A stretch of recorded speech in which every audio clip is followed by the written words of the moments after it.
All right, I think it's working. Do I have audio though? Yes, I do. All right, hey guys, how's it going? So I let me get the Cobb software booted up here. Um, Back at the shop. It's Monday. Had a decent weekend. I hope you guys did too. I tried to relax on this weekend. I did a little bit of work. Got some snags on one of my projects.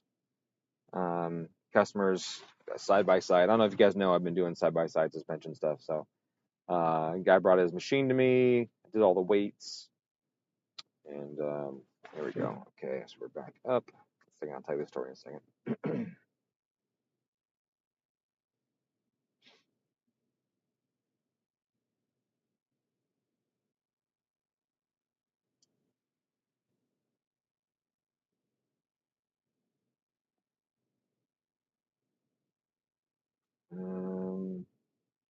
It said it connected, but that is definitely not accurate data.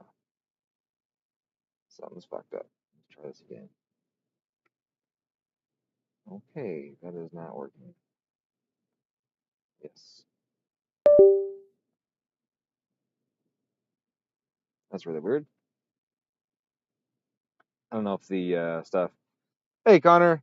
Hey, Gustavo. I should probably ship you your ECU, huh? I think I got everything now, so I should probably send that out. I'm sorry that I haven't done that. I appreciate your patience and that you're not hounding me about it. But please remind me in case you don't get tracking in the next couple of days. I got to get a box that's going to work with all the stuff I got in there, but I'm pretty sure I got it covered. And then my ShipStation stuff just updated a bunch of new things, so I'm hoping that that address of yours will actually verify this time and not keep erroring out. Okay, that's there. Let's see. Uh, it's not coming up. Weird. This one? There we go. Okay, part of it came up. Where's the rest of it? This guy? It's weird that it's not picking the window automatically. It's supposed to do that. It says match title, otherwise find the same type. That'll be executable. See if that works next time. All right, cool. So speaking of cars at the shop, let me tell you about this one. So this car here, I think I may have told you guys before it had issues with told you about the knock, obviously, right? During the test drive, the dam went to zero, and then trying to do a pull here, the dam went to zero. And I think I might have told you about the crank sensor issue. I don't recall. I know that the guys here give me a hard time because when it comes to troubleshooting cars, I am usually like spot on with the issue. And so Lane asked me one day when I came in, he's like, "Hey, dude, this car here, the tach jumps up and down and it dies randomly." I was like, "Oh, crank sensor issue." So yeah, I was thinking about that. I was thinking maybe checking the wiring and the sensor, blah blah blah. And I was like, "Talking about the car." He goes, "Oh, so the shop did this work, put the engine in, did all these modifications that are terrible." And I was like, "Oh, so they probably popped the tooth off the crank trigger." He was like, "Damn it, you're probably right." I was like, "Just pop the alternator out so you can see the crank sensor. Pull that out, look down the flashlight." Sure enough, does that, rotates it out, missing a tooth. Bam, troubleshot, fixed, good to go. Put a new crank trigger in it, fix a couple issues, put it on the dyno, still issues.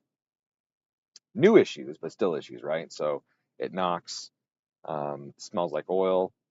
And I will say though, the engine's quiet. I don't recall whose engine they put in here, but the engine is quiet, and so that's why I was surprised I was getting all the knock that I was getting during the logging. So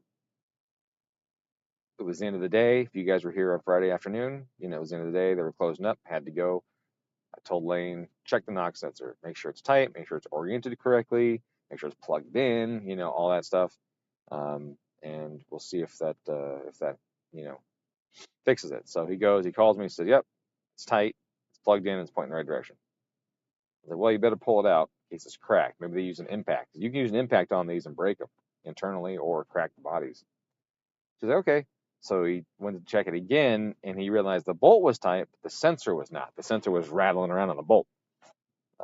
They had cross-threaded the bolt for the knock sensor and didn't get the knock sensor tight all the way down.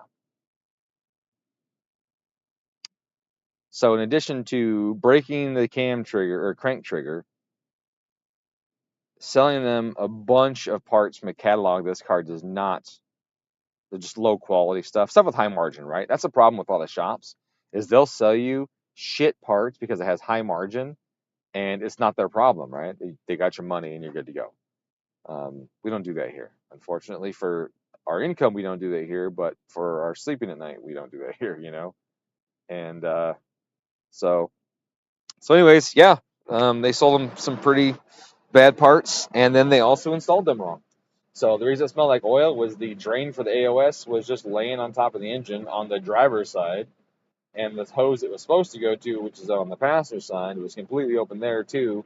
And so it was spewing oil out there. It was also a air leak to the mass airflow sensor, right? Because that tube goes into the uh, turbo inlet. They didn't put that in right, so the whole thing was done wrong. And so he had to fix that and the knock sensor. Luckily, they cross-threaded it on the first two threads and then just stopped and left it there, just rattling on there.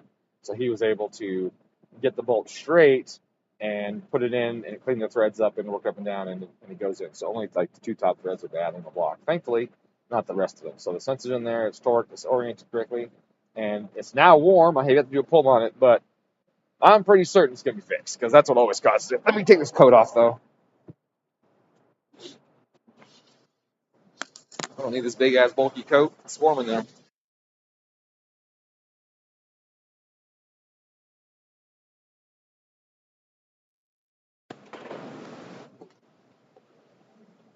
Oh, let's find out. Okay. We are connected. We are logging. Is the dam still at 0? I didn't check that. Oh, it's low. Yeah, dam's low. Whoops. Too many of the throttles there. It's not the BMW. It's got a different throttle and clutch. Got to back up a little bit. All right. So what we're gonna do is I'm gonna leave it like it is right now with the dam. I'm gonna put a little bit of load on it and see if it picks the dam back up on its own. If not, then we'll reset the ECU. But right now, I'm just gonna load it and see if the dam climbs.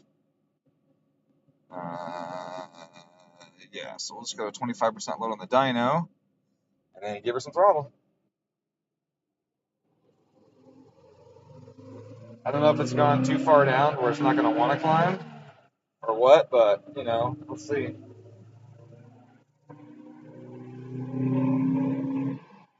Okay, so we hit a zone where there was learning. Sometimes they climb quickly, sometimes they don't recover quickly. And when they go this slow, they don't always recover at all, so I'm just kind of curious if this one's going to be. So it added some timing, but it didn't raise the dam. And you see there one zone, see there it's adding 0.3 degrees, now 0.7. And then we get that other zone that's got negative timing. And now it's adding the time back in that zone.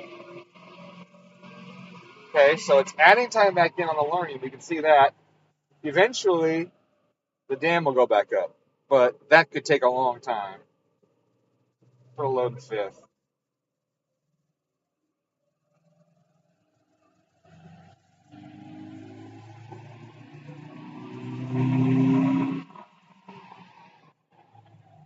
You see, I'm not giving it full throttle. I'm just giving it, like 70% or so. Oh, it says 100 though. Oh, interesting.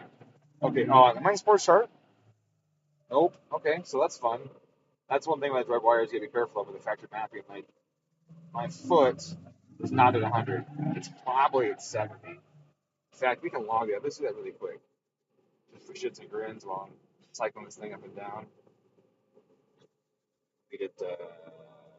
Wait, I wish this would open. There it goes. If I had a back spasm today, I am. Whew, man, just turning like this to look at this. It's an access port software. It's laptop. I mean, it's killing me. Okay, so throttle's bottom right. Accelerator is in the very middle, so that's fine. So here's accelerator right here. and here's throttle, and you can see here accelerator's 11, throttle's 18, 30 to 60. Okay, so my pedal's at 35, and it's popping all the way to 100, and that's not even sport sharp. This throttle might be so bad. I have to pull something out of my old tunes, but that's just 50. Okay, now I gotta be fair. I guess that's not bad. So it would be bad if the boost target was also full boost at that point in time, but it's not. The way that Cobb did it is actually a very smart way. So I shouldn't bag on that saying bad throttle mapping, because what you can do is, if you allow your throttle to be 100%, where your target boost is, say, 7 psi or whatever your wastegate pressure is, you can run zero wastegate duty at that point and you'll get 7 pounds. And your throttle is wide open. And then from there on, an increase in wastegate duty will give you more boost and more power, and the whole time the throttle is wide open. So that means that you get it as soon as the turbo is able to make it, essentially. And there's nothing wrong with that way of doing it. So I shouldn't bag on it and say bad throttle mapping, because it technically isn't. See duty zero, see that? Oh, it's gonna be zero with fucking no dam though. All right, so let's reset the dam first. Let's reset the dam and see how the performance is. If it does the same thing or not. And then we can watch that duty cycle. And if that duty cycle is still trash or is still zero, then we know they did it right. But if the duty cycle starts climbing a lot, or the target boost starts climbing a lot, then we'll know that there's an error with it. So.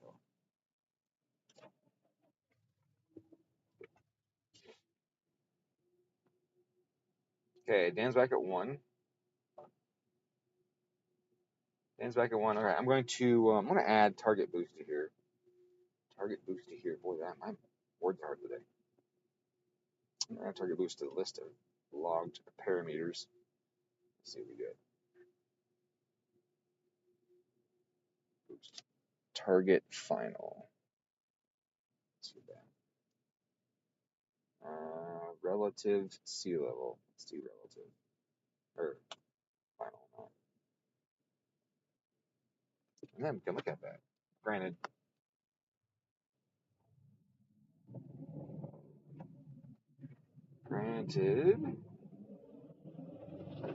Alright, let's let this in again.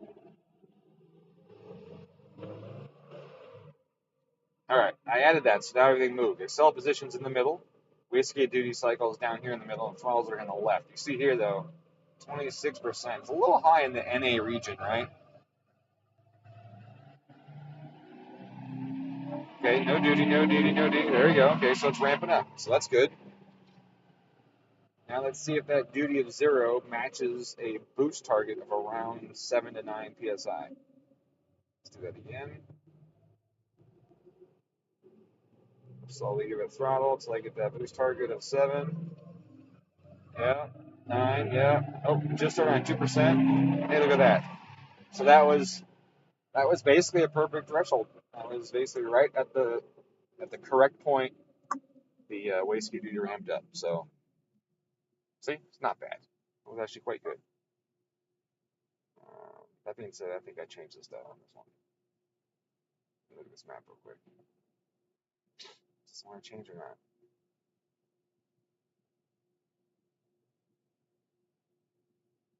Let's see if it's mine. Maybe it's mine. Maybe not. Come on. You can do it. Nope, not mine. So that's Cobb's. That one's all Cobb. That is not my mapping. So there you go. That was quite good. It happened exactly as I said it should happen, and it worked. All right, so let's do a poll this time, and then we'll compare the befores and afters. I'm sure it's way better, and I'll actually get to finish a full poll instead of stopping at 6,000 RPM. Oopsie, wrong button.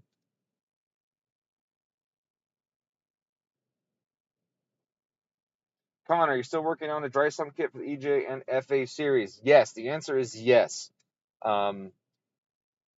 For EJ, I haven't done anything for the FA in that regard. Now, the pump technically should probably fit, but it is a bigger around pump than any of the dry sumps made, but it's shorter. Um, because I used the geocycloid gears like they do on factory engines, because I wanted the high efficiency of the geocycloid. Um, because of that, the pump is bigger around, and it's shorter because the stage is only this thick instead of being this thick, right? So each of my stages is thinner than a stage on a like a normal um, spur gear style pump. Are you still working the Alpha Star A, $6 Canadian? Hey, thank you very much. Thank you for streaming the car again. Yes. Yep. I appreciate the donation, and you'll get to see a few of the things, but it'll it probably won't be as much as you want to see because the tune is pretty much getting pretty close already done because I've already done so much to it with the base map and all that stuff. And I started with the cob map to start with and then change other stuff. So we'll see how much it actually needs and all that. Hey, welcome to the live stream. I don't know what your name is there. Sunahar. Assuming there's a first name, last name thing. R. Sunahar. Thank you for showing up. And I hope that you get to see some cool stuff. Drive something be like an OEM system, like a race system. I don't know what that means. I don't know what that means, Connor. It's Reed. Well, I see Redo. Oh, your name changed. Right. Gotcha.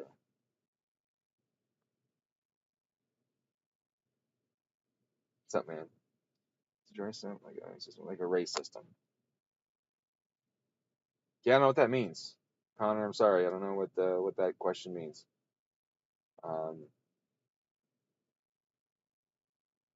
Yeah, I don't know. All dry sumps have the same components. The only difference is that, well, shoot, how many cars have factory dry sumps? Not a lot. Porsche does. Chevy has one in the Corvettes. Who else uses a dry sump besides Porsche and Chevy? I'm sure one of the Mercedes has it. One of the AMGs would have it. I think I remember seeing a big oil tank right strapped to the back of the engine on one of those. Who else has an OEM dry sump?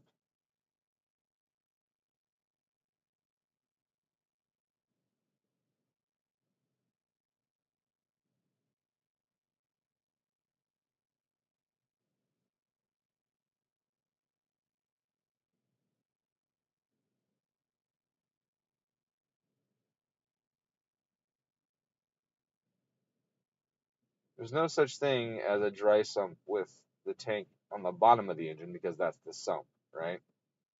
So every dry sump has an external tank. Um, that's what the dry sump means. It means that the bottom of the engine, the sump area, is dry because it sucked the oil out and put it into a tank. So every dry sump system has an external tank. Whether the tank is close to the engine or far from the engine is just based on the manufacturer. In the Porsche, like I said, it's frequently near the back of the engine. Well, I guess technically the front of the engine. Um, on some of those, it's in this long, narrow tank. And then on the Corvette, it's on the passenger side in the fender on the Corvette. But to be a dry sump, it would have to have an external tank. So that is what makes it a dry sump.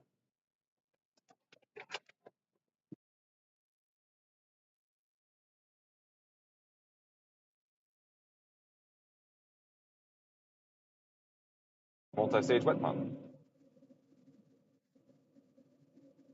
Yeah, that's most of them. Like I said, the Porsche, the Corvette, all the ones I know of have it.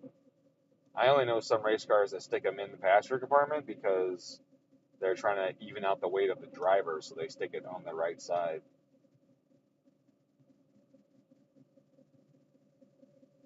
Why does no one log to fuel temp sensor using factory ECU? Fuel temp doesn't exist on all the years. Fuel temp isn't on every Subaru ECU, so or Super model. I think 11 or 12 they stopped. Maybe it's 14 on the STI, for example.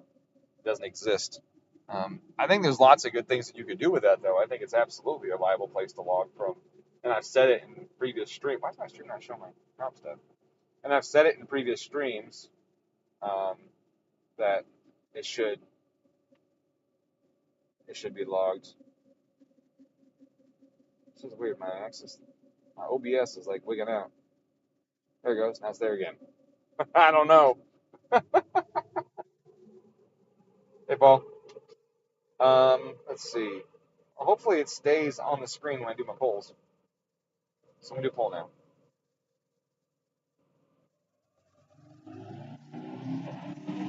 Oops, I started late. I was already at that mile per hour this thing was at. Supposed to be at the start of the poll. So try it again. Fair too late to the throttle. There it goes. Now it's loaded.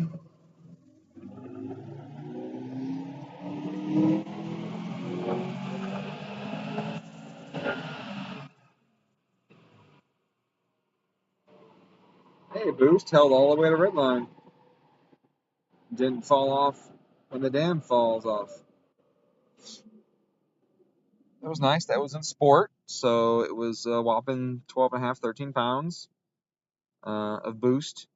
Came in late because it's got a front mount on it. I don't know why people say front mounts don't affect boost, because they surely do. Definitely add lag on a factory turbo. Like, since when does a VF on an STI come full boost around $4,000? Never, unless you got a fucking front mount on it. So, yeah, it's way better. Let's look at the log. See if the log agrees with my eyeballs. All right, so we're going to cam timing real quick. Make sure both cams are together on the exhaust. They sure are. They go up and they go down within a couple degrees of each other. Yeah, about 2 degrees off each side. That's good to go. Intakes, do the same thing real quick. Quick sweep. 26, 24, 13, 7. Okay, looks good. Set pedal. Okay, boost target. 13, 13, 13, 14, 15. It hit 15 at one point in the target. And that's it. I'm not seeing 15 over here, though. Yeah, I only saw like 12 and a half. On the dyno, let's move on real quick. Boost target fine. Okay, calculate the load. See where our peak load's at. Peak load is 2.4. Oh, there's a little waver in there. Look at that. I got 2.44 here, and then it goes down, and then comes back up. So that's a little odd. Typically, these cars don't do that with load, unless the boost is all over the place. They usually go up and stay up and then taper away. We got the taper away. We have a peak followed by a down and then a peak again. So that I want to look at for sure. Okay, I'm going to scroll real quick on the knock section. Knock looks clean. Hey, nothing. Look at that. Who'd have thunk it?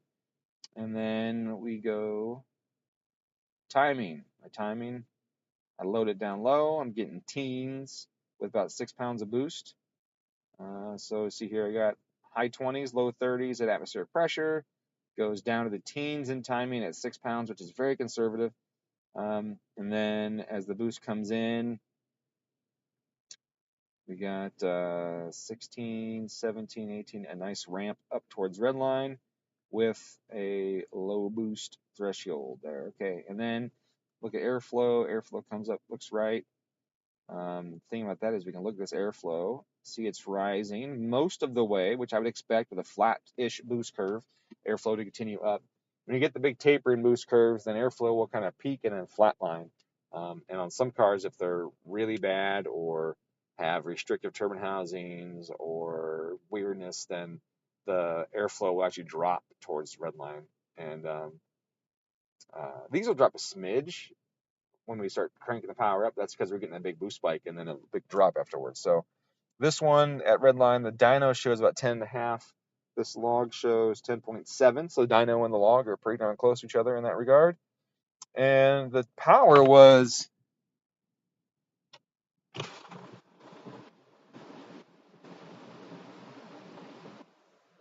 268. That doesn't make sense.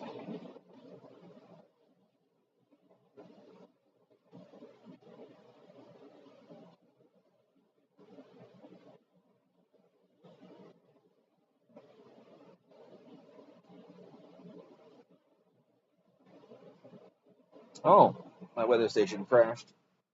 And it's adding 20%. Reboot that.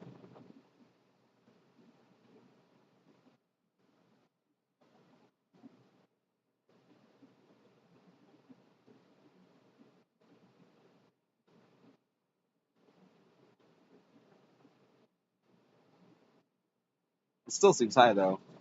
Wideband inner log. I probably plug that back in. I'll plug that back in.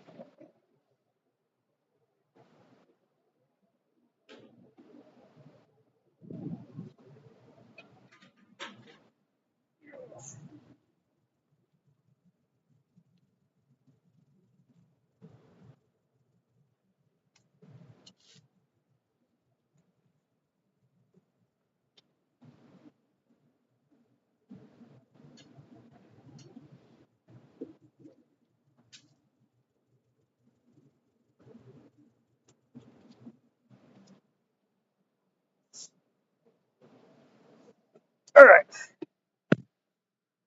Let's see how that works. Let's continue on real quick. Throttle position, 100%. So typically the airflow is within 10% of wheel horsepower on these things. Sometimes right on and just sometimes off a bit. But that's way too much, and that's why I noticed that the error in the corner of the screen there for the weather station was active. But it looks like it's good now.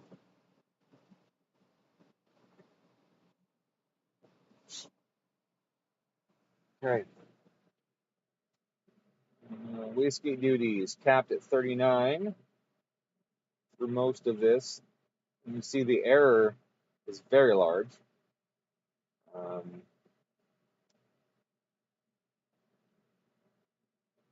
You need a lot more duty cycle to hit those targets. But it might never. It might never hit these targets because of this front mount. But front mounts are always good. Okay.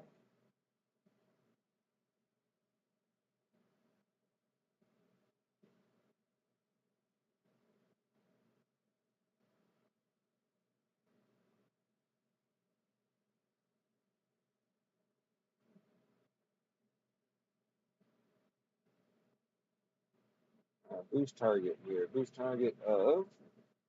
Boy, I think I need to reboot my software or something. 305, remember that 305 we were talking about? Or that 100% throttle? And the target boost came at 9, so end duty cycle. So we hear 300 is around a 9 target. So we get 300 is around a 9 target. And then we look at the wastegate duty cycle. And at 300, the maximum is 0. Okay. The low is actually a little higher than that, though. The 300 low is, oh, it's also 0. Okay. And then we go up from there, just above 300. The target goes above 9. 310. Now it's 10 and a half at 310. So we go to high here. 310. Hey, 4%. And we saw that, right? We saw right as the boost target went over 9, it started to add duty cycle. And that's what we'd expect because the wastegate pressure on these turbos is right around, like I said, 79, based on atmospheric pressure and all that and temperature. And then and the tune, as you see there, is set the same. So that's good. That is good. Now, what we do see is that it is not hitting the targets that we have set for it, though. So if we go to our log really quick, boy, this software is slow. I must have closed the log.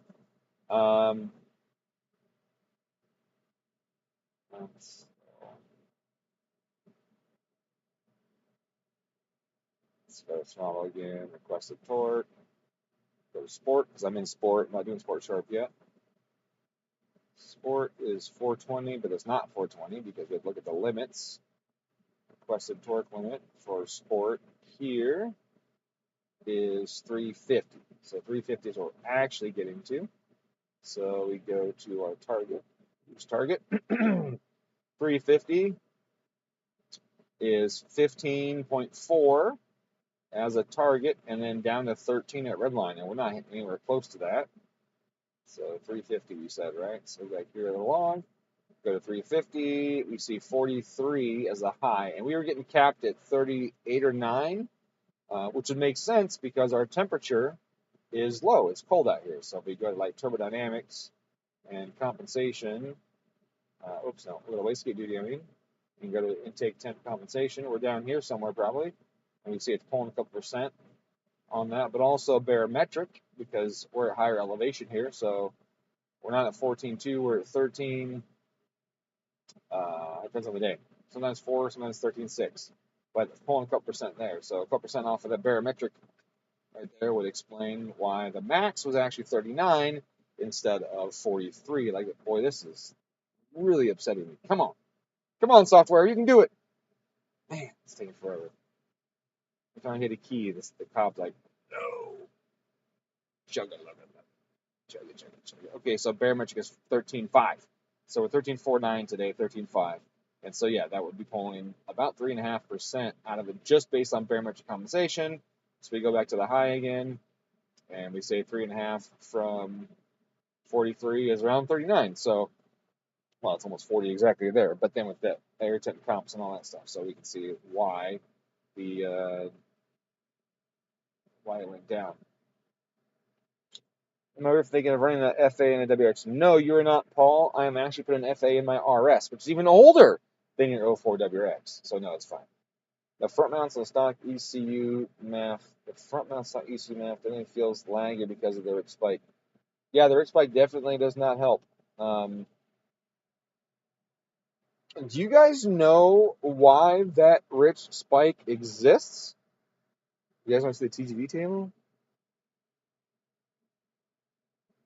Yeah, I don't know what's going on with the software. It's really glitching the heck out. This is really weird. Let me grab this again and see what happens. Can I do anything else? No, that's the only table.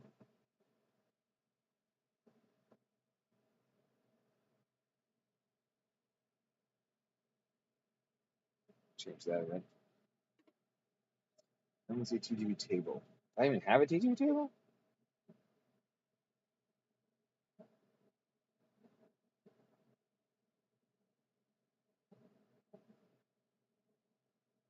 Can't see the log when you bring that up. Oh, because for the log, I didn't turn the log on. I think. I think I did not enable the log viewer. Yeah, I didn't enable the log viewer, so that's my bad. Well, I told you out loud what I was doing. I'll bring it up next time, though. I'll fix it for the next one. Okay, so let me go back to the chat here. Because that's correct. Let's see, TGT will fix that. Peterborough makes what looks like a pretty nice tube and fin front mounts. Yes, they do. I have one for my car. A couple people have purchased them for their cars in my Discord, and we run them when we can. Rich spike from front mount volume and transport delay. Yes. Yeah. You could call it transport delay. Sure. You could call it transport delay. It's not exactly transport delay, but you can definitely call it that. You see the login right there. Okay, yeah, I'll fix the window for logging. So the reason I say you can call it transport delay, but it's not really transport delay, is because, like you said with the volume, you're pressurizing that volume, so that massive air is going into the pipes. And it's not that it's delayed going into the engine. I mean, it is delayed going into the engine, but the reason I don't want to call it transport delay is because it isn't just like that one molecule of air has to go through all that pipe to get to the engine, right? Like, typically when you say transport delay, you mean that it's red here and it gets here, and it's because of the distance of the path. In this case, that's not true. It's not the distance of the path. It's that it goes in and becomes part of this reservoir that then the reservoir's got to top off to feed the engine, essentially, right? You see what I'm saying? So we're adding mass to the system beforehand, and it pressurizes it because of mass accumulator and then feeds the motor. So and so since the ECU sees it when it goes into the reservoir, but not when it goes into the engine, then you get that rich spike. So it's similar to transport delay, but you see that little nuance why I don't want to just call it transport delay. Because if it'd be totally different if the front mount was really tiny, or if it was just a longer tube, then we have just transport delay and, or say if it was the top mount, but we added a big long tube on the MAF to the intake out the front of the car, then that would be transport delay, more transport delay, but you wouldn't get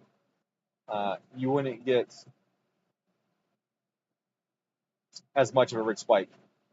Is why I'm saying that. Anyways. Bum, bum, bum. And thus, when you let off too, like if you like go from full throttle to half throttle, you'll get a lean spike because air will stop coming in that mass airflow sensor, or at least reduce dramatically in the sensor, because it'll take the mass out of the intercooler and feed it to the motor. And that's one reason why I do not like front mounts on mass controller cars, especially on this stuff, because you get that delay. You get a rich on boost and a lean as boost goes down. And that's never really good in my opinion. Okay, let's get back to this thing. Let me take a log really quick, just a bullshit log, and then hit stop, and then hit yes, and then see if I can tell it to capture all of the logs.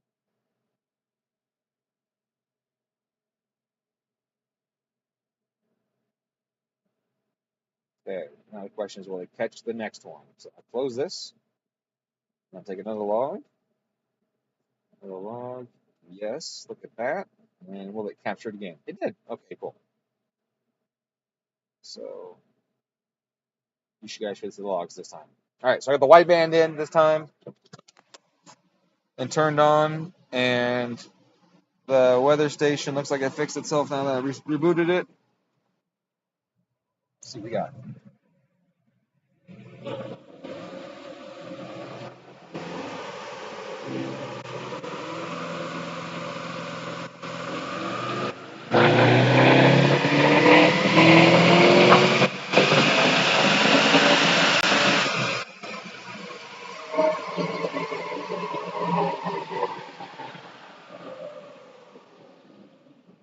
Okay, so we're a tiny bit lean, which would account for some of the extra horsepower that the car made. Obviously, lean is meaner, we like to say. And one thing with lean, um, you get more turbo response, and so the wastegate duty cycle needed to hit your boost target is less than when you richen it up. So when your wastegate duty cycle is less, sometimes you need more power that way. Sometimes less. Typically more, though, because that means you're bypassing more flow around the turbo and you have less exhaust back pressure on the engine. Anytime you have less back pressure on the engine, you make more power with the air you put in it. So with a lower wastegate duty cycle, it means the wastegate is more open. And I know it's so opposite of what you think, right? You think 100 duty cycle is wide open. Well, 100 duty cycle, the wastegate is shut, and it's 0%, it's wide open.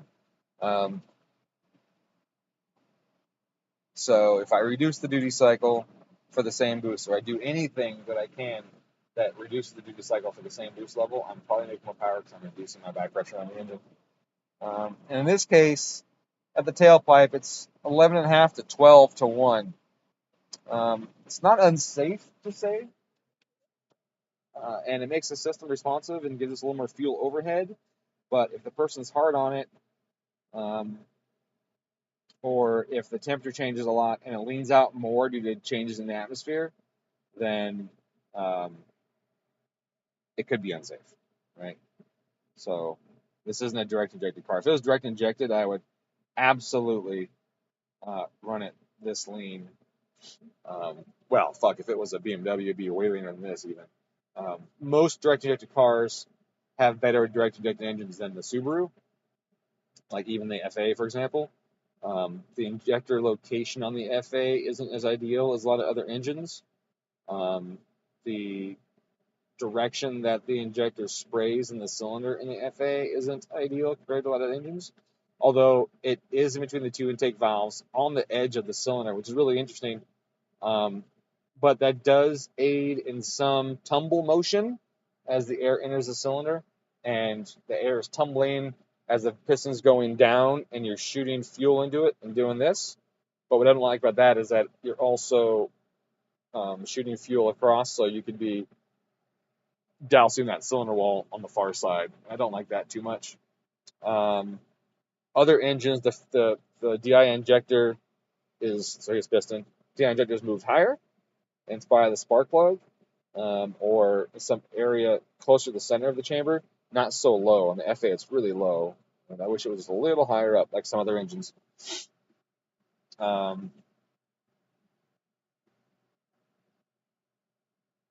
Yeah.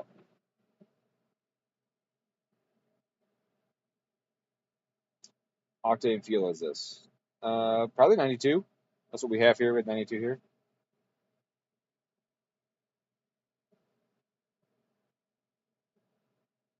All right. So let me look at my math again. My peak. So math went up. Interesting. Did go up. I didn't change anything. Now I got 230 as my peak math, and it made 247. So now we're within that 10 horsepower range that I would expect it to be in. And considering how rich it is, then it makes sense as to why it's on the higher side. So that's good. So I'm going to add a smidge of fuel to it, and then we're going to add a little bit of boost to it too. And then maybe, after all that's said done, I might add a little bit of timing too. But let's go to the boost first and check out our duty cycle and our error. So right here we've got a fat error of 3.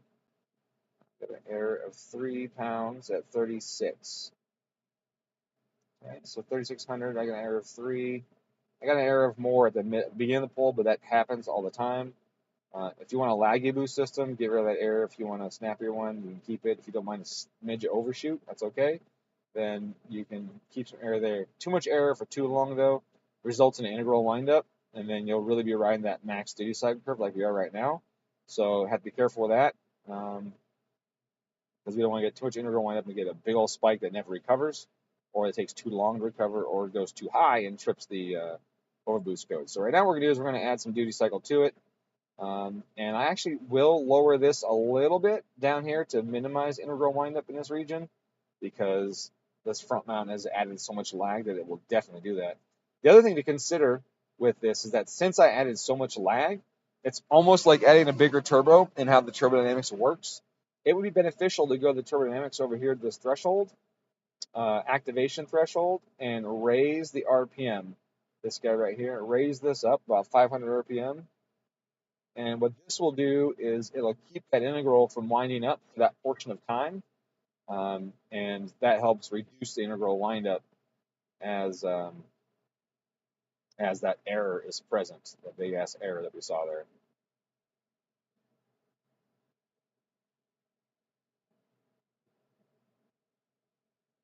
So back to the target. I'm gonna kill the log being things that's like making the software slower. So we'll see here. I got a 15 at 24, and this thing ain't doing that. It's not doing that in 40-degree weather. It's not doing that in the summer, right? So I'm gonna reduce that. That is 15 at 24, and our log starts at 27. This one because I was late hitting the button, but you can see here at 27, I've been in it for a while. Duty cycle is riding the high limit, and we got 8 out of it. So I'm going to lower this down. I'm actually going to take this column right here. Copy it. Actually, no, I'm going to do that. I'm going to take this, these first 4, first 5. I'm going to copy them. I'm going to move it down just one spot to start, like that.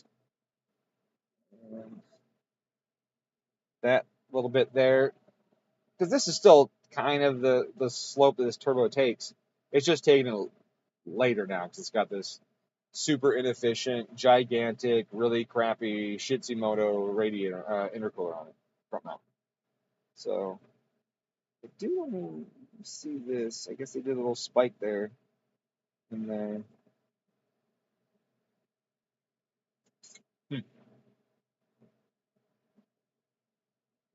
Get rid of that. I don't like it. I don't like it. All right.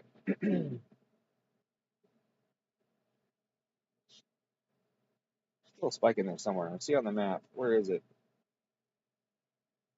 Right there. Okay.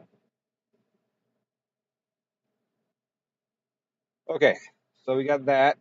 So that should stop some wind up from happening. All of it, probably not, but some of it. And now we're going to go to the 350 mark here, and I'm going to add some duty cycle across the board. I'm just going to add it from here up. That's not true. I'm going to add it from here up, right about here, right there. And I'm going to add just a percentage.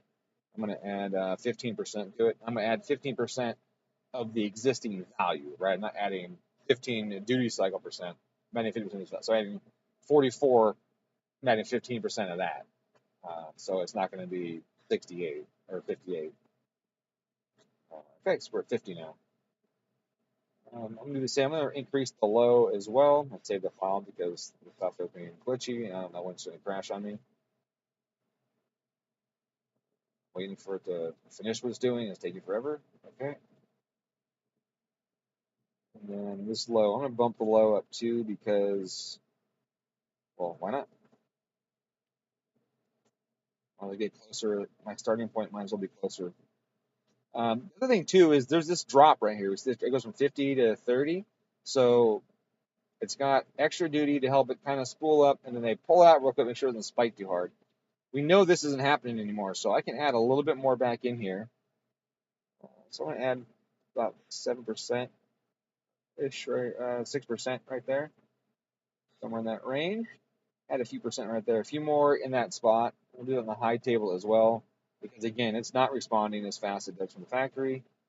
I'm not going to do it in the sport sharp section because that one's already inflated some.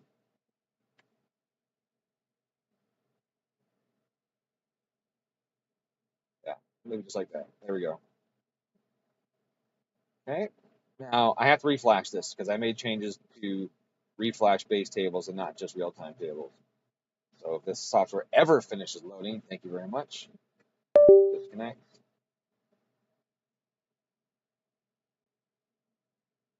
All right, flash.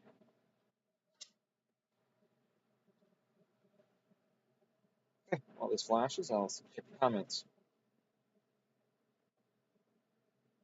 Kenneth, hey, welcome to the stream. What's up, dude? All right, so I think I answered all the questions that are pending.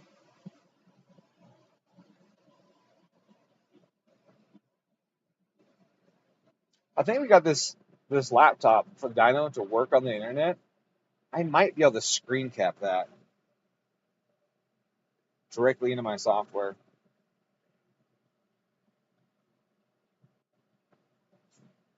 Share the desktop. Show the desktop with it. I'll be able to start show the screen of the Dyno instead of needing to put a camera out there or carry the phone out to it. So I'll have to look into that. See what program would be best for that.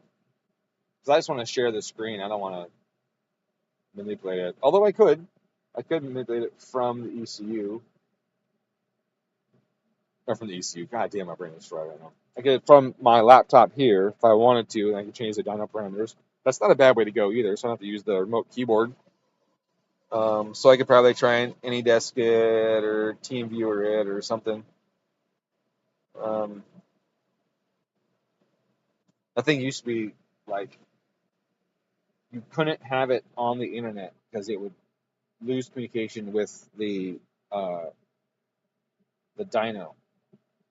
If my other laptop, the Wi-Fi was so powerful on it, and when that one was on, it would just disrupt all the communications. Even though the Dyno and that laptop are on serial, the Wi-Fi was so strong on my other laptop, it would disrupt communication on the Dyno, which is weird to me. It took us years to figure that out, and it was man, it was so frustrating because I Chase like, yeah, Dyno's working today, sweet. I'm like, awesome. He's like, I got the car strapped down. I was able to do a pull on it. It's good to go. Come in, tune the car. I'm like, sure, I'll be there soon. I would show up, plug everything up, and I'd turn and look, and the Dyno had crashed. I'm like, what the fuck? Why does it keep crashing? I was getting so mad, and I go, dude, your Dyno's broken, Dyno's broken, Dyno's broken. And then one day I was doing something, and the Wi-Fi was off on my computer, and I don't know why it was off, but it was off, and so it was in airplane mode, probably because I went on a trip, and I fired it up. Dyno was working, and I was like, oh, I need to download something off the internet. I turned on the Wi-Fi, and the Dyno crashed. And she's like, Dyno crashed. I'm like, wait, what? And I looked at the computer, I turned off Wi-Fi, communication good.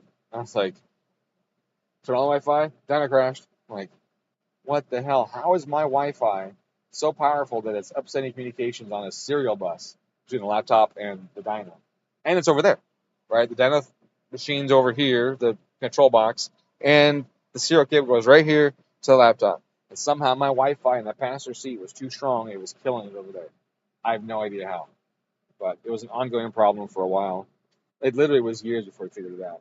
A lot of cussing and swearing during that time. So off today. It's 3 p.m. there.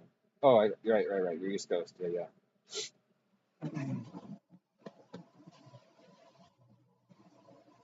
All right. Oh, here the air pump running. It's not deleted, obviously, because I'm using Valve software. All right, communicate.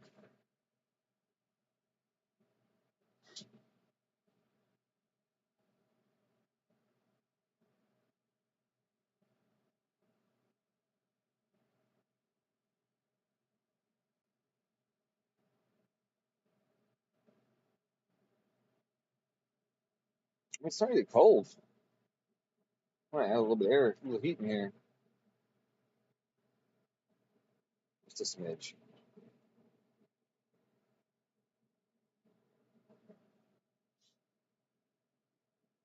We got the dashboard. All right. Hey, dude. Do you have any lunch preferences? Honestly, I just wanted some fucking Taco Bell or something. You want Taco Bell? Actually, that does sound good. I just want a handful of soft tacos. You know, like 3 or 4 soft tacos. Al frescos? Yes, please. Yeah.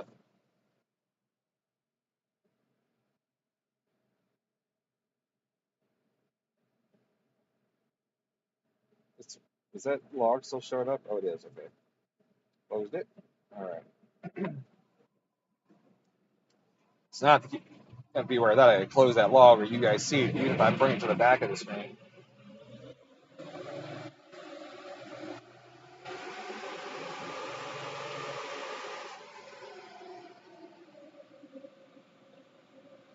The ABCS is working. See, all 4 channels are functioning. O2 sensor is functioning. All right.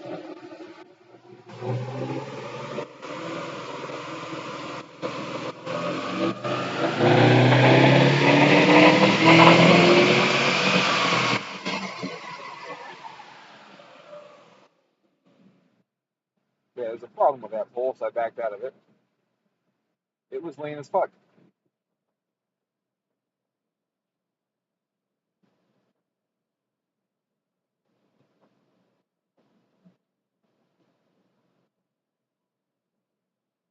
It's 12 to 1. For some reason, it was 12 to 1. I didn't change anything with the math. I didn't change anything with fuel, but yet it was lean as hell. And that is why you keep your timing conservative until the end of until near the end of the tune. Yeah, I don't understand why that's going on, unless I'm still in a post-start scheme of some sort. And hey, made more power again. So yeah, that other pole, it must have been lean like this. All right, so why? What is going on here, VA? What are you doing to me?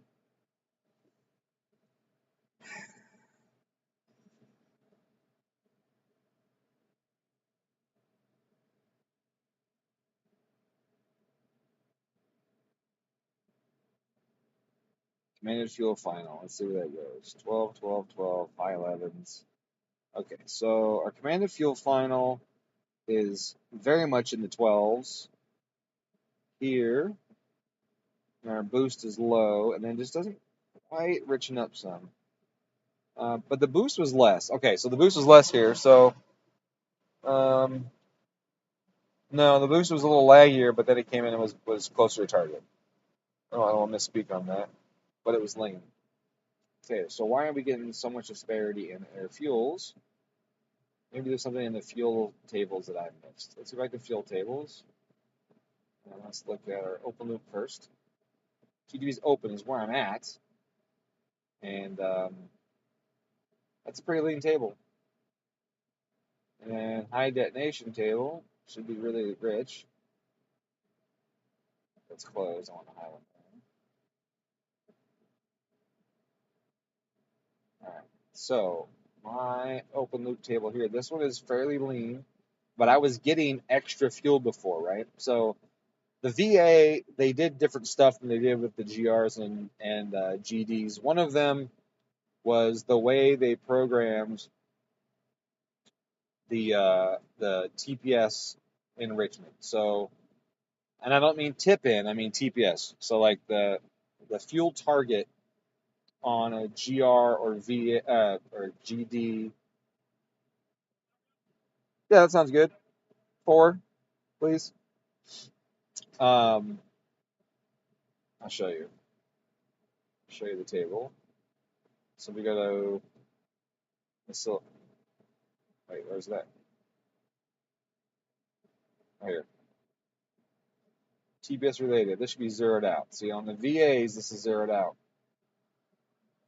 But on the GRs and GDs, there's a value in here. And that value is usually 0.1 or something along those lines. So what it means is that it's adding fuel because your TPS has reached a certain point.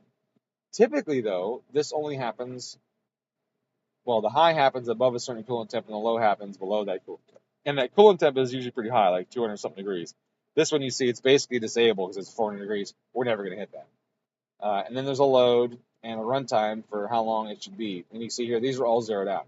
So this ECU is not using this. Now this function, I think, is beneficial and in track cars or guys that drive their shit really hard and do long extended pulls. I like to use this. I like to activate this. So what will happen is this will add to the fuel map. So what you'll see is a lot of guys will tune the primary up with fuel map, and they'll go, oh, my fuel target isn't matching, my map, and they'll start pulling out their mass airflow sensor, completely missing that this table exists. And this table here will ration up that mixture. And if, like I said, in the GRs and GDs, that's a very common thing. Now, what we can do is we can set a runtime for a certain period of time, and then a load above threshold, coolant temp, and all that stuff. And what will happen is you can get on it, and as the pull progresses, then it'll start reaching up. And you can change this threshold even and lower this down to closer to operating temp.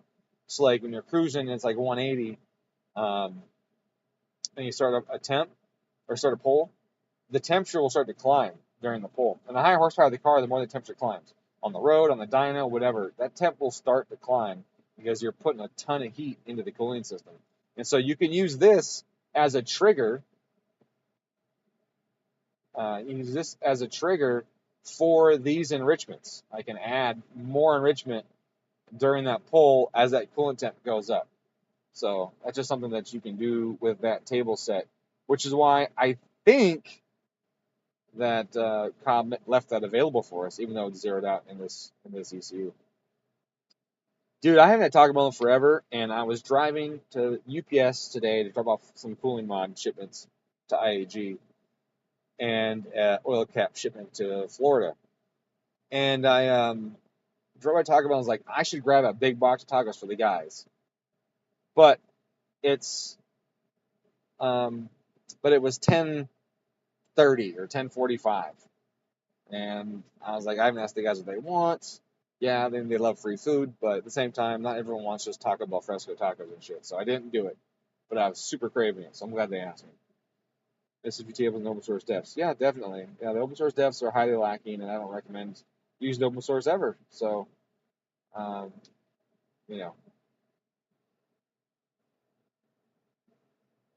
wish I knew what that said. So this chat window is really annoying because it leaves me like this. Oh, is your oil cap going? No, Import Image has not purchased anything of mine besides my cooling mods. I don't think they've ever purchased a pulley or a tie down or cams or pistons or rods. I don't think they purchased anything except cooling mods.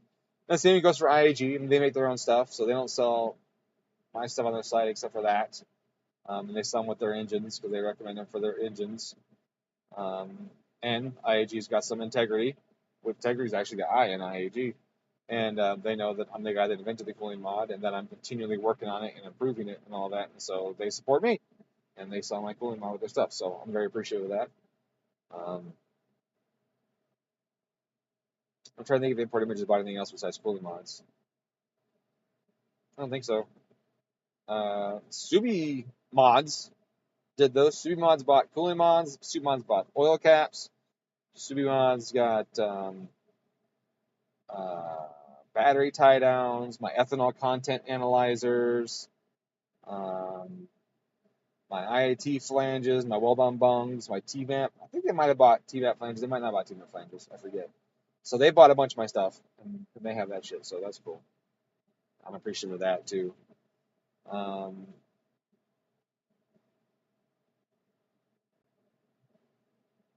think Subimods actually gets my cooling mods from IAG or something like that. But whatever. Anyways, what else did I say about that? I forgot. So, okay, back to this. Man, my vision is just fuzzy today, and I forgot my glasses in my backpack. It's weird. Like, my vision isn't always great, and it isn't always bad. It just bounces back and forth. Some days, everything is hard to see, and some days, I can see anything. I can read fine print from, 100 feet away, and then other days, I can't read shit. It's really weird. I'm sure it's probably some underlying neurological disease that'll probably kill me in a handful of years, but we never know about. That's how it usually is. How it usually goes.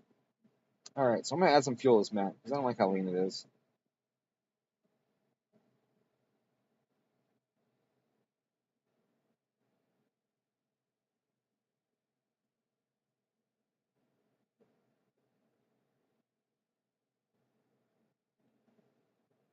And almost half a point to this loaded region here. Granted, it doesn't have a rich spike. This format has no rich spike. So I'm just gonna do a little smoothing here because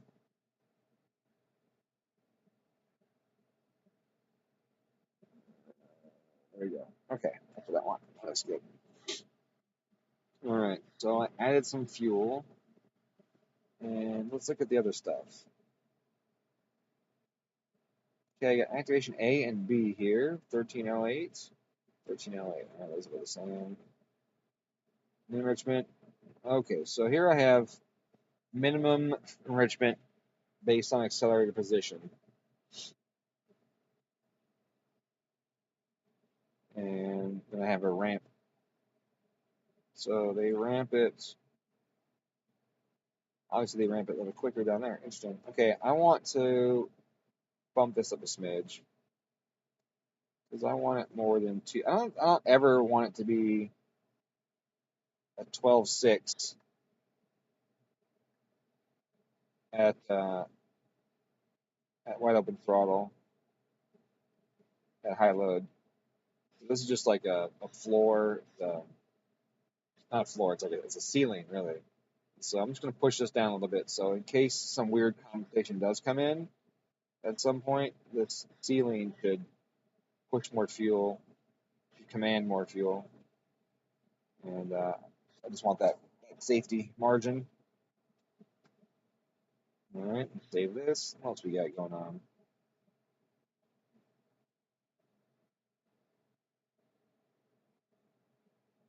Wow, this is just dragging.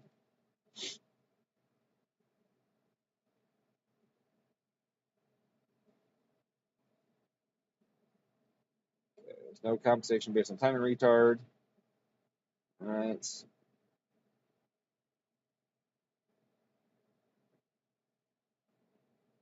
Please. Boy, I'm so irritated with the software right now. Every button click is taking forever to respawn. I'm just gonna close it. Turn this off. I'm gonna flash first, actually. I'll flash it and then reboot the program and the access port because I'm just this is taking longer than an open source tune. Every time you click a button, you're like, come on. Look at that bright light behind me, huh? Any other questions while I'm doing this? I kind of want to. Oh, it's hailing. Uh,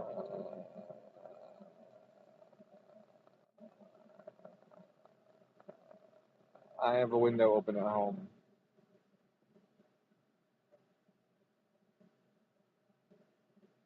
but it's falling west to east, and it's a north-facing window next to an awning. So in theory, if it's falling west to east like this, none of it should get into the house, unless the wind is blowing too hard from the north, then it would push it right into the house. I seem to recall driving down here, the wind was blowing from the west, thus the way this is falling. So I think I'll be okay.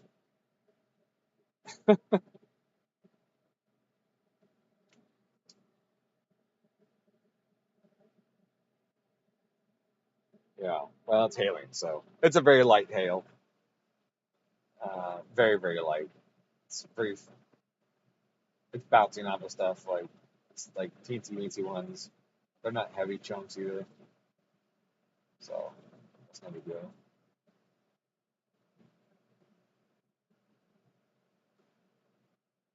Subarus don't like hail.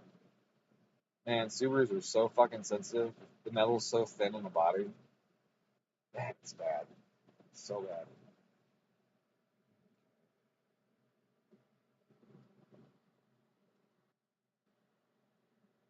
My poor RS got in a hailstorm.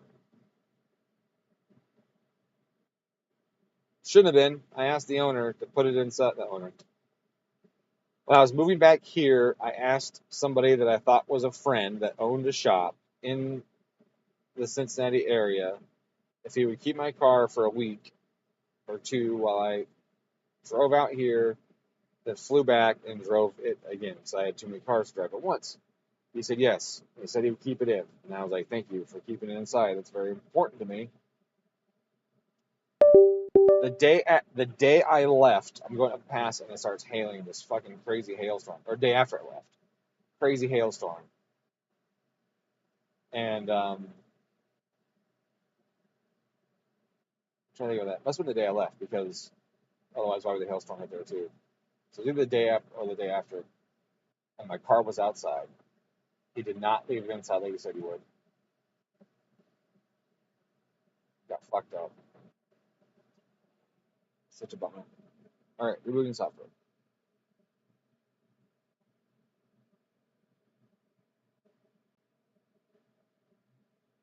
Oh yeah, and the access port. It's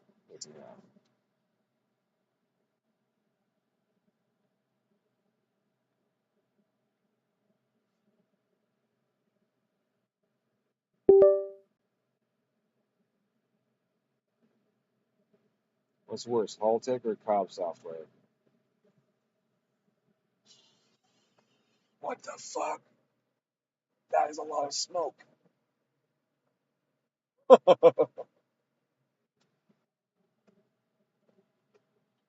So you guys can see this. Subaru problems.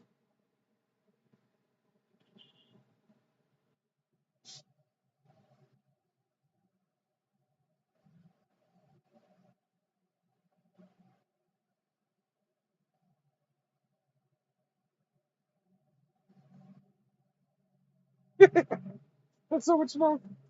I don't know if you guys can see that or not. There's so much smoke. Yeah, I don't know. That's a tough question. Probably Haltech, but they suck for different reasons, right? Like Haltech has what I think is absolute shit layout and workflow, and the Cobb has good layout and workflow. The Cobb has issues with system utilization or something. I don't know what it is that causes it to lock up and crash all the time. Whereas the Haltech software is stable. So like they suck for different reasons, completely different reasons. If you could take the layout of Cobb and the stability of Haltech, you'd have great software. And if you took the Cobb stability and the Haltech layout, you would commit suicide. It's, it's just they're different. All right, so let's go back online. See if anything's picking up.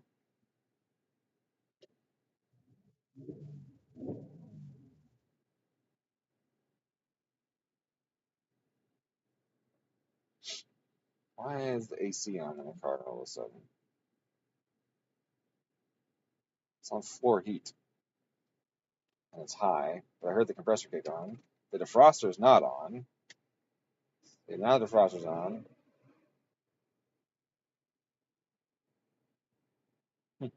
Weird.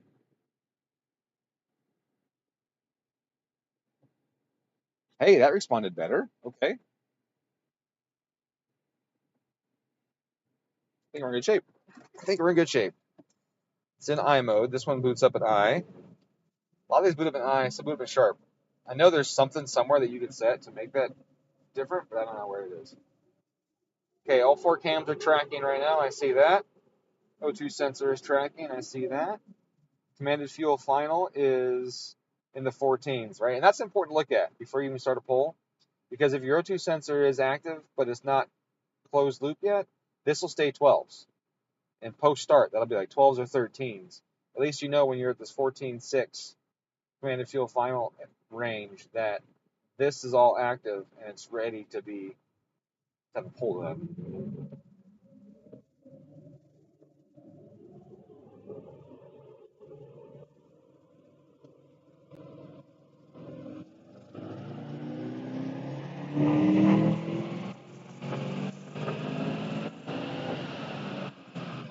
All right, I got more fuel on that one and more boost.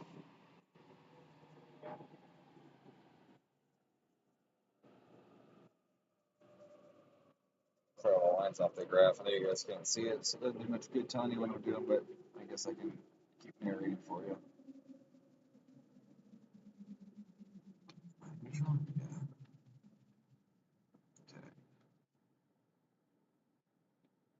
Yeah, this does not have much of a rich spike. It's got a tiny bit right at 35, but it's really tiny. Otherwise, it's good. So 254, a little more boost. That one's right on 14. It's not the 15 that we were targeting. Air fuel is basically 11.1. Now this has got a cat in it, so it's probably actually richer than that. That's one thing I got to keep in mind, is that it has a cat, and so the indicated air fuel at the wideband at the tailpipe is going to be leaner. The cat does that; it has that effect. It's going to be leaner. So the last chunk of fuel I added might have been too much, because now that means we're in the 10.5s.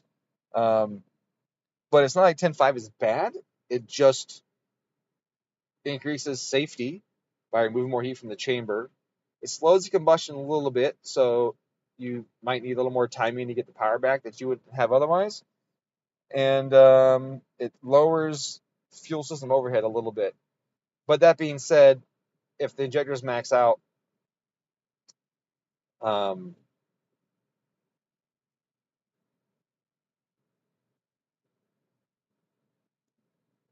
I trying to say with that? You still get the same amount of fuel out of the injectors no matter what. So like if 100% was to happen at 11.3 and your target's 10.5, it's the same 100%. You know what I'm saying?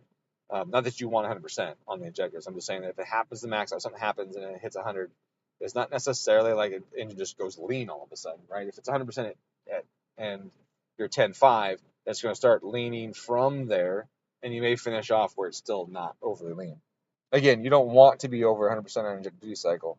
I'm just saying that if you happen to kiss it on occasion, it's not like all of a sudden it hits 100 and you no longer have fuel in the motor and goes lean and blows up, right? So it just depends how close you are in proximity to that.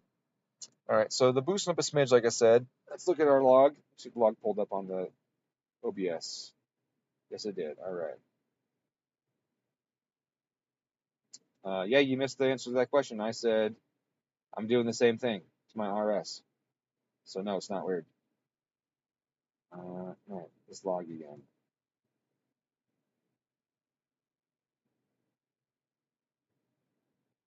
All right, let's look at our error, our duty cycle. So you see, we're still capping our duty cycle. We're still riding the high cap. And we got boost, but this front mount is just taking more. Luckily, duty cycle on the wastegate is not a reflash map, so let's just add some more. It makes you think, though, if I go to sharp, am I going to hit these targets?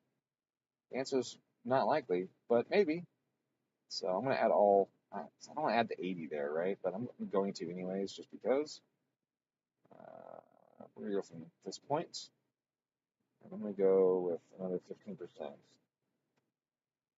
might not be enough, honestly. So actually, I'm going to go pull in sharp after this and just see um, what we're getting at the 77%. Because I can keep adding, keep adding, keep adding, and take forever. But at least if I see what I get at 77, then I can backfill that into the map. So we're gonna go to sharp, see what we should get.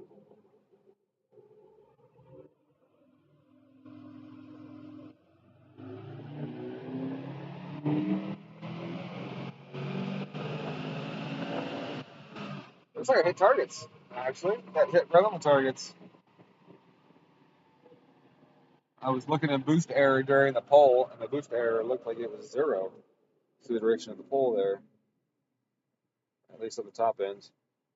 Okay, Taco Bell's here. Let's take a look at this boost error. So at this point, we are less than 1 pound of error. And what point is that? 3,500. So at 3,500, we're within 1 pound of our target, and we actually go over to smidge, and we hold it. So, boy, that is really weird. That's 58. So really, it was a matter of just 10%, and I say just 10. I mean but what's even weirder at though is that 10% was 14 or 17 or even 17 for that 10%. So that's something to keep in mind. Sometimes you get to a spot where the turbo is really efficient and it just works. And that was in Sport Sharp. So I don't need this to be 77 up here because 58 got us our target. Let's double check what our target's supposed to be. 17, that's where I got it. Oh, I turned it down too. So that 77 was for the previously higher target on the map where it was set at 20 something, and I turned it down for the tune. So I can turn this back up, and we can see if it keeps hitting that boost target. So I'm going to bump it right there.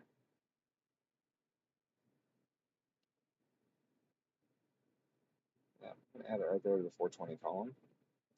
And then I know that 58 got me 17, so it'll be less than 58, but more than the 40 something to get rid of the 15 and a half that I was targeting. So we'll go back to my 15 and a half, 350, and I don't need 58 because, like I said, it was definitely not. Oh wait, let me jump right out real quick. So my low is 45. How much authority have I given my system? So turbodynamics here. We go to our limits, and we'll see. I think I've set 8 or 10 to it. 7.5. Okay. So the system's allowed to add 7.5 to the low. And that's important to know. Like I could tell it, I can set the high at 90, and I'll never go there because only I had 7.5 to this. Wow,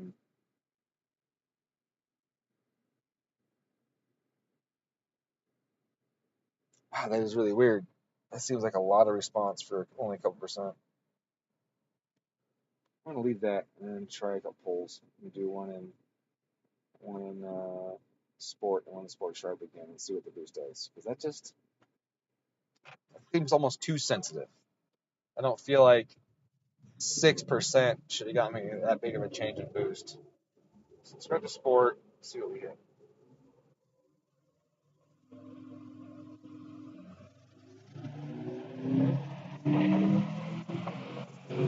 Okay, so we're good now. All right. So we're hitting our targets in sport.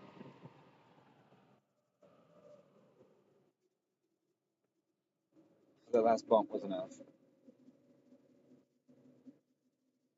We go over a tiny bit. So we go over half a pound or so, almost a pound this section, which I am totally fine with. In this cold weather, it's expected that you're going to be over to smidge, and I'd rather it be a little extra snappy in the cold weather because it's going to be doggy in the warm weather for sure. That looks really good. Okay, like that.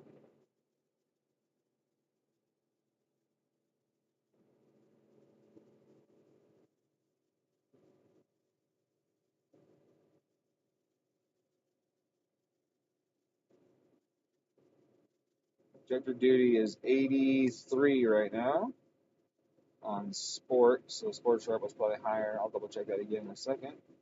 Just checking a few things. Looks good, looks good, looks good. Timing is conservative still. Let's double check that. It's not that conservative. It's a little bit. This isn't the sport sharp log though. We got the sport sharp do the log. Now it does have post intercooler IAT. That's important too. Oh, I got one feedback on that one.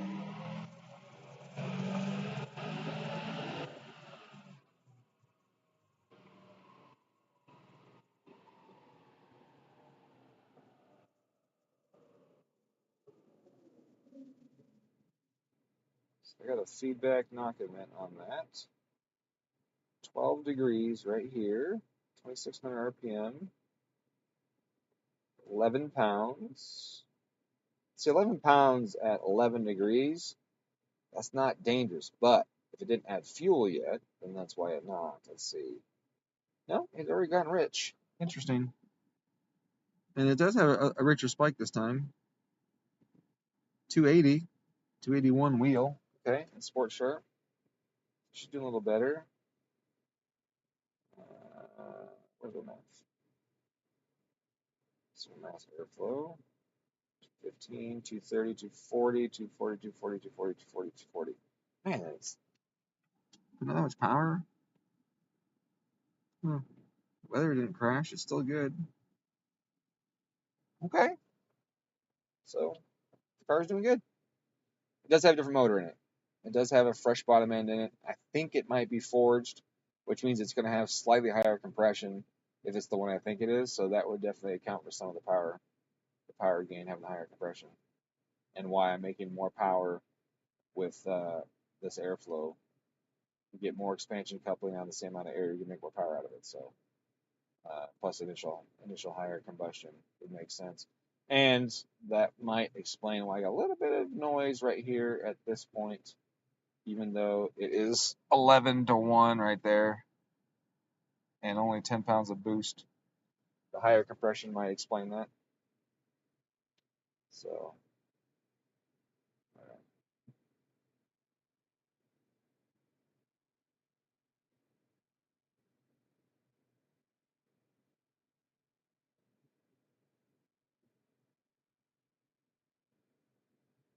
does Cobb default rescale these tables max out 420? I think before it was like 380. Yes, they change it. They change it for a couple reasons. One, to facilitate the boost select thing.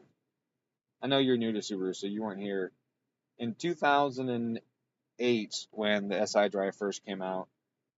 I was using open source at the time, and I told everyone I'm going to use SI drive for boost targets, for a boost select.